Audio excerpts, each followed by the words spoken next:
ರಾಜ್ಯಗಳಲ್ಲಿ ಈ ಪ್ಯಾಟರ್ನ್ ಅನ್ನ ಗಮನಿಸ್ತಾ ಇದೀವಿ. ಮಂಗಳೂರಿನಲ್ಲೂ ಕೂಡ ಆಗೋಯ್ತು.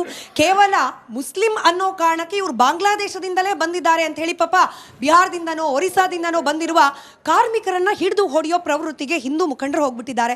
ಬೇಸಿಕ್ ಪ್ರಶ್ನೆ, ಈ ರೈಟ್ಸ್ ಕೊಟ್ಟವ್ರು ಯಾರು ಅಂತ ಹೇಳಿ ನಿಮಗೆ ಮಾಹಿತಿ ಇದೆಯಾ? ಪೊಲೀಸ್ ಇಲಾಖೆ ಇದೆ, ಗೃಹ ಇಲಾಖೆ ಇದೆ, ಶಾಸಕರು ಇರ್ತಾರೆ, ಸಂಸದರಿರ್ತಾರೆ. ಹೋಗಿ ಮಾಹಿತಿ ಹಂಚ್ಕೊಳ್ಳಿ. ಮನೆ ಒಳಗೆ ನುಗ್ಗೋ ಅಧಿಕಾರ ಕೊಟ್ಟವ್ರು ಯಾರು ಅಂತ ನೋಡಿ ಮೇಡಮ್, ಇದರಲ್ಲಿ ನಾವು ಸ್ಪಷ್ಟವಾಗಿ ಹೇಳ್ತೇವೆ, ಇದರಲ್ಲಿ ನಾವು ಕಾನೂನನ್ನ ಕೈಗೆತ್ತಿಕೊಳ್ಳುವಂಥದ್ದು, ಆಮೇಲೆ ಅವ್ರಿಗೆ ಹೊಡೆಯುವಂಥದ್ದು, ಬಡಿಯುವಂಥದ್ದು ಎಲ್ಲಿ ಸಹ ಈಗ ನೀವು ಈ ಪ್ರಕರಣ ನೋಡಿದಾಗ ಈಗ ಬೆಂಗಳೂರಿನಲ್ಲಿರ್ಬೋದು 3-4 ಕಡೆಯಲ್ಲಿ ಕಾರ್ಯಾಚರಣೆಯನ್ನ ಮಾಡಿದ್ದಾರೆ. ಎಲ್ಲಿಯೂ ಸಹ ಕಾನೂನನ್ನ ಕೈಗೆತ್ತಿಕೊಳ್ಳಿಲ್ಲ. ಅಷ್ಟೇ ಅಲ್ಲ, ಒಂದ್ ನಿಮಿಷ ಮಧ್ಯೆ ಮಾತಾಡಬೇಡಿ,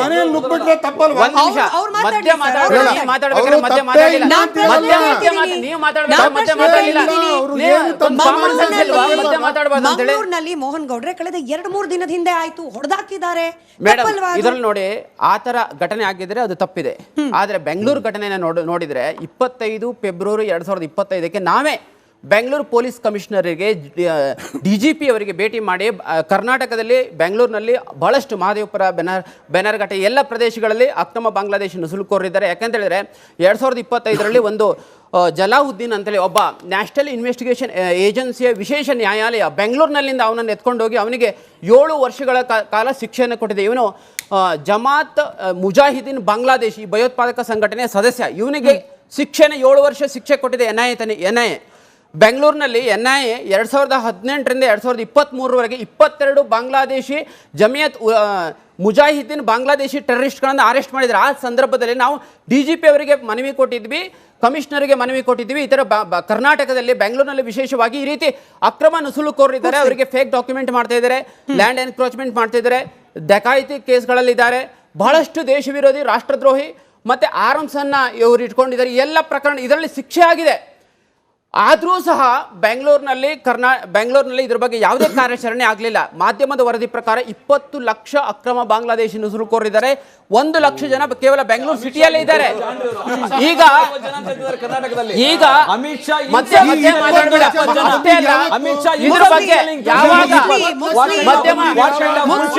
ಪೊಲೀಸ್ ಇಲಾಖೆಗೆ ಮನವಿ ಕೊಟ್ಟ ನಂತರವೂ, ದೂರು ಕೊಟ್ಟ ನಂತರವೂ ಸಹ ಪೊಲೀಸರು ಮೂಕ ಸಮ್ಮತಿಯನ್ನ ಅವರಿಗೆ ಇದನ್ನು ಕೊಟ್ಟಾಗೂ ಸಹ ಮಾಡದೇ ಇದ್ದಾಗ ಹಿಂದೂ ಕಾರ್ಯಕರ್ತರು ಎಲ್ಲೆಲ್ಲ ಅಕ್ರಮ ಬಾಂಗ್ಲಾದೇಶಿ ನುಸುಳುಕೋರಿದ್ದಾರೆ ಅಲ್ಲ, ದೇಶದ ನಗರದ ಸುರಕ್ಷತೆ ದೃಷ್ಟಿಯಿಂದ ಆ ಮಾಹಿತಿಯನ್ನ ಕಲೆಕ್ಟ್ ಮಾಡಿ ಪೊಲೀಸರಿಗೆ ಕೊಟ್ಟಿದ್ದಾರೆ.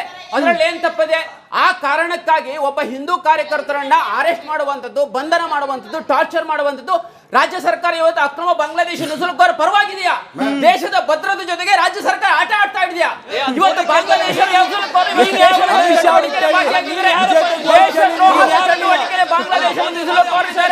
ಹಾಗಾಗಿ ಈ ಬಿಜೆಪಿಗರ ಪ್ರಕಾರ ಬಂಧನ ಮಾಡುವ ಬದಲಾಗಿ ಅಕ್ರಮನ ನುಸುಳುಕೋರರ ಬಗ್ಗೆ ಮಾಹಿತಿ ಕೊಟ್ಟವರ ಬಗ್ಗೆ, ಪೊಲೀಸ್ ಇಲಾಖೆಗೆ ದೂರು ಕೊಟ್ಟವರ ಬಗ್ಗೆ ಅವರ ಬಂಧನ ಮಾಡುವಂತದ್ದು ಪುರುಷಾರ್ಥವನ್ನು ರಾಜ್ಯ ಸರ್ಕಾರ ಮಾಡ್ತಾ ಇದೆ.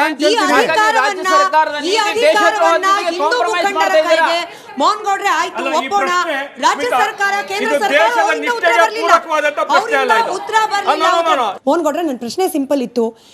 ಇವರನ್ನ ಹುಡುಕಿ, ಅಕ್ರಮ ಬಾಂಗ್ಲಾದೇಶಿ ನಿವಾಸಿಗಳನ್ನ ಹುಡುಕಿ ಅವರ ಮನೆ ಒಳಗೆ ನುಗ್ಗುವ ಅಧಿಕಾರವನ್ನ ಹಿಂದೂ ಮುಖಂಡರವರಿಗೆ ಕೊಟ್ಟಿದ್ದು ಯಾವ ಕಾನೂನು? ಸಿಂಪಲ್.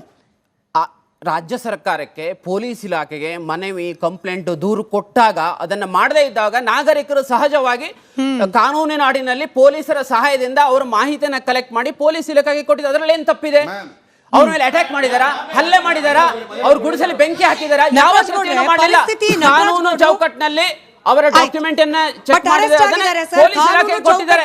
ಎಲ್ಲಿ ಹೊಡೆದಿಲ್ಲ. ಕಾನೂನು ಚೌಕಟ್ಟಲ್ಲೇ ಮಾಡಿದಿದ್ರೆ ಇವತ್ತು ಹಿಂದೂ ಮುಖಂಡರೊಬ್ಬರು ಅರೆಸ್ಟ್ ಆಗಿದ್ದಾರೆ. ಯಾಕೆ? ನಟರಾಜ್ ಗೌಡ್ರಿಗೆ ಪ್ರಶ್ನೆ, ಎಷ್ಟು ರಾಜ್ಯಗಳಲ್ಲಿ ಈ ಪ್ಯಾಟರ್ನ್ ಅನ್ನ ಗಮನಿಸ್ತಾ ಇದೀವಿ. ಮಂಗಳೂರಿನಲ್ಲೂ ಕೂಡ ಆಗೋಯ್ತು. ಕೇವಲ ಮುಸ್ಲಿಂ ಅನ್ನೋ ಕಾರಣಕ್ಕೆ ಇವರು ಬಾಂಗ್ಲಾದೇಶದಿಂದಲೇ ಬಂದಿದ್ದಾರೆ ಅಂತ ಹೇಳಿ ಪಾಪ ಬಿಹಾರದಿಂದನೋ ಒರಿಸ್ಸಾದಿಂದನೋ ಬಂದಿರುವ ಕಾರ್ಮಿಕರನ್ನ ಹಿಡಿದು ಹೊಡೆಯೋ ಪ್ರವೃತ್ತಿಗೆ ಹಿಂದೂ ಮುಖಂಡರು ಹೋಗ್ಬಿಟ್ಟಿದ್ದಾರೆ. ಬೇಸಿಕ್ ಪ್ರಶ್ನೆ, ಈ ರೈಟ್ಸ್ ಕೊಟ್ಟವ್ರು ಯಾರು ಅಂತ ಹೇಳಿ ನಿಮಗೆ ಮಾಹಿತಿ ಇದೆಯಾ? ಪೊಲೀಸ್ ಇಲಾಖೆ ಇದೆ, ಗೃಹ ಇಲಾಖೆ ಇದೆ, ಶಾಸಕರು ಇರ್ತಾರೆ, ಸಂಸದರಿರ್ತಾರೆ. ಹೋಗಿ ಮಾಹಿತಿ ಹಂಚ್ಕೊಳ್ಳಿ. ಮನೆ ಒಳಗೆ ನುಗ್ಗೋ ಅಧಿಕಾರ ಕೊಟ್ಟವ್ರು ಯಾರು ಅಂತ ನೋಡಿ ಮೇಡಮ್, ಇದರಲ್ಲಿ ನಾವು ಸ್ಪಷ್ಟವಾಗಿ ಹೇಳ್ತೇವೆ, ಇದರಲ್ಲಿ ನಾವು ಕಾನೂನನ್ನ ಕೈಗೆತ್ತಿಕೊಳ್ಳುವಂಥದ್ದು, ಆಮೇಲೆ ಅವ್ರಿಗೆ ಹೊಡೆಯುವಂಥದ್ದು, ಬಡಿಯುವಂಥದ್ದು ಎಲ್ಲಿ ಸಹ ಈಗ ನೀವು ಈ ಪ್ರಕರಣ ನೋಡಿದಾಗ ಈಗ ಬೆಂಗಳೂರಿನಲ್ಲಿರ್ಬೋದು 3-4 ಕಡೆಯಲ್ಲಿ ಕಾರ್ಯಾಚರಣೆಯನ್ನ ಮಾಡಿದ್ದಾರೆ. ಎಲ್ಲಿಯೂ ಸಹ ಕಾನೂನನ್ನ ಕೈಗೆತ್ತಿಕೊಳ್ಳಿಲ್ಲ. ಮಂಗಳೂರಿನಲ್ಲಿ ಅಷ್ಟೇ ಅಲ್ಲ, ಸರ್, ಒಂದ್ ನಿಮಿಷ ಎರಡು ದಿನದ ಹಿಂದೆ ಒಂದ್ ನಿಮಿಷ ಮಧ್ಯೆ ಮಾತಾಡ್ಬೇಡಿ. ಮನೆಯಲ್ಲಿ ನುಗ್ಬಿಟ್ರೆ ತಪ್ಪಲ್ವಾ? ಒಂದ್ ನಿಮಿಷ ಅವ್ರು ಮಧ್ಯೆ ಮಾತಾಡಿ ಮಾತಾಡ್ಬೇಡಿ. ಸರ್. ನೀವು ಮಾತಾಡ್ಬೇಕಾದ್ರೆ ಮಧ್ಯೆ ಮಾತಾಡಿಲ್ಲ. ನೀವು ಮಾತಾಡ್ಬೇಕಾದ್ರೆ ಮಧ್ಯೆ ಮಾತಾಡಿಲ್ಲ. ಮಧ್ಯೆ ಮಾತಾಡ್ಬಾರ್ದು ಅಂತ ಹೇಳಿ. ಮಂಗಳೂರಿನಲ್ಲಿ ಮೋಹನ್ ಗೌಡ್ರೆ ಕಳೆದ 2-3 ದಿನದ ಹಿಂದೆ ಆಯ್ತು, ಹೊಡೆದಾಕಿದ್ದಾರೆ. ಮೇಡಮ್, ಇದ್ರಲ್ಲಿ ನೋಡಿ ಆ ತರ ಘಟನೆ ಆಗಿದ್ರೆ ಅದು ತಪ್ಪಿದೆ. ಆದ್ರೆ ಬೆಂಗಳೂರು ಘಟನೆನ ನೋಡಿದ್ರೆ 25 ಫೆಬ್ರವರಿ 2025 ನಾವೇ ಬೆಂಗಳೂರು ಪೊಲೀಸ್ ಕಮಿಷನರಿಗೆ DGP ಅವರಿಗೆ ಭೇಟಿ ಮಾಡಿ ಕರ್ನಾಟಕದಲ್ಲಿ ಬೆಂಗಳೂರಿನಲ್ಲಿ ಬಹಳಷ್ಟು ಮಹದೇವಪುರ, ಬೆನರ್ಘಟ್ಟ ಎಲ್ಲ ಪ್ರದೇಶಗಳಲ್ಲಿ ಅಕ್ರಮ ಬಾಂಗ್ಲಾದೇಶಿ ನುಸುಳುಕೋರಿದ್ದಾರೆ. ಯಾಕಂತ ಹೇಳಿದ್ರೆ 2025ರಲ್ಲಿ ಒಂದು ಜಲಾವುದ್ದೀನ್ ಅಂತೇಳಿ ಒಬ್ಬ ನ್ಯಾಷನಲ್ ಇನ್ವೆಸ್ಟಿಗೇಷನ್ ಏಜೆನ್ಸಿಯ ವಿಶೇಷ ನ್ಯಾಯಾಲಯ ಬೆಂಗಳೂರಿನಲ್ಲಿಂದ ಅವನನ್ನು ಎತ್ಕೊಂಡೋಗಿ ಅವನಿಗೆ 7 ವರ್ಷಗಳ ಕಾಲ ಶಿಕ್ಷೆಯನ್ನು ಕೊಟ್ಟಿದೆ. ಇವನು ಜಮಾತ್ ಮುಜಾಹಿದೀನ್ ಬಾಂಗ್ಲಾದೇಶಿ ಭಯೋತ್ಪಾದಕ ಸಂಘಟನೆಯ ಸದಸ್ಯ. ಇವನಿಗೆ ಶಿಕ್ಷೆನ 7 ವರ್ಷ ಶಿಕ್ಷೆ ಕೊಟ್ಟಿದೆ NIA.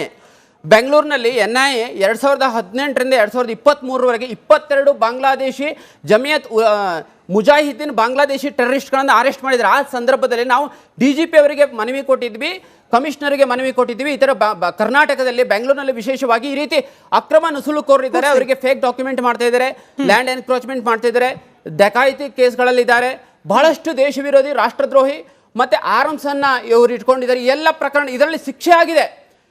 ಆದರೂ ಸಹ ಬೆಂಗಳೂರಿನಲ್ಲಿ ಇದ್ರ ಬಗ್ಗೆ ಯಾವುದೇ ಕಾರ್ಯಾಚರಣೆ ಆಗಲಿಲ್ಲ. ಮಾಧ್ಯಮದ ವರದಿ ಪ್ರಕಾರ 20 ಲಕ್ಷ ಅಕ್ರಮ ಬಾಂಗ್ಲಾದೇಶಿ ನುಸುಳುಕೋರಿದ್ದಾರೆ. 1 ಲಕ್ಷ ಜನ ಕೇವಲ ಬೆಂಗಳೂರು ಸಿಟಿಯಲ್ಲೇ ಇದ್ದಾರೆ. ಈಗ ಅಮಿತ್ ಶಾ ಇದ್ರ ಬಗ್ಗೆ ಯಾವಾಗ ಪೊಲೀಸ್ ಇಲಾಖೆಗೆ ಮನವಿ ಕೊಟ್ಟ ನಂತರವೂ, ದೂರು ಕೊಟ್ಟ ನಂತರವೂ ಸಹ ಪೊಲೀಸರು ಮೂಕ ಸಮ್ಮತಿಯನ್ನ ಅವರಿಗೆ ಇದನ್ನು ಕೊಟ್ಟಾಗೂ ಸಹ ಮಾಡದೇ ಇದ್ದಾಗ ಹಿಂದೂ ಕಾರ್ಯಕರ್ತರು ಎಲ್ಲೆಲ್ಲ ಅಕ್ರಮ ಬಾಂಗ್ಲಾದೇಶಿ ನುಸುಳುಕೋರಿದ್ದಾರೆ ಅಲ್ಲ, ದೇಶದ ನಗರದ ಸುರಕ್ಷತೆ ದೃಷ್ಟಿಯಿಂದ ಆ ಮಾಹಿತಿಯನ್ನ ಕಲೆಕ್ಟ್ ಮಾಡಿ ಪೊಲೀಸರಿಗೆ ಕೊಟ್ಟಿದ್ದಾರೆ. ಅದರಲ್ಲಿ ಏನ್ ತಪ್ಪಿದೆ? ಆ ಕಾರಣಕ್ಕಾಗಿ ಒಬ್ಬ ಹಿಂದೂ ಕಾರ್ಯಕರ್ತರನ್ನ ಅರೆಸ್ಟ್ ಮಾಡುವಂಥದ್ದು, ಬಂಧನ ಮಾಡುವಂಥದ್ದು, ಟಾರ್ಚರ್ ಮಾಡುವಂಥದ್ದು ರಾಜ್ಯ ಸರ್ಕಾರ ಇವತ್ತು ಅಕ್ರಮ ಬಾಂಗ್ಲಾದೇಶಿ ನುಸುಳುಕೋರ ಪರವಾಗಿದೆಯಾ? ದೇಶದ ಭದ್ರತೆ ಜೊತೆಗೆ ರಾಜ್ಯ ಸರ್ಕಾರ ಆಟ ಆಡ್ತಾ ಇದೆಯಾ? ಇವತ್ತು ಬಾಂಗ್ಲಾದೇಶ